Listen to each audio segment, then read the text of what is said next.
Соңғы 4 елда Татарстанда җинаятьчелек кимүгә таба бара. Үтерүләргә бәйле җинаятьләрнең 98% ачылган. Бу соңгы 3 елга якын вакыт эчендә иң югары күрсәткеч. Республика Эчке эшләр министрлыгының йомгаклау коллегиясендә 2021 ел нәтиҗәләре буенча шундый мәгълүматлар китерелде. Әмма цифрлы технологияләр һәм кибермошенниклык белән бәйле җинаятьләр саны арта бара. Бу проблеманы хәл итү өчен Рөстәм Миңнеханов хезмәткәрләрнең һөнәри осталыгын арттырырга, җинаятьчелеккә каршы көрәштә заманча югары технологияле чараларны үзләштерергә өндәде. Эчке эшләр министрлыгында кадрларга кытлык мәсьәләсе дә борчый. Конкрет карарлар кабул итәргә, шул исәптән хезмәт хакын арттырырга кирәк дип белдерде президент һәм депутатларга тиешле инициатива белән чыгыш ясарга тәкъдим итте.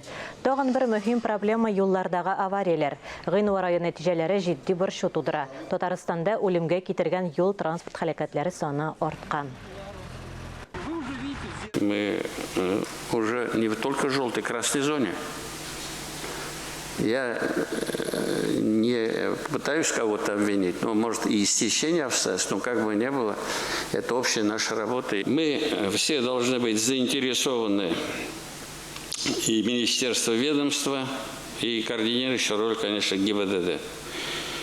Также активно надо привлекать общественные организации, которые связаны с деятельностью по обеспечению безопасности, и наши СМИ.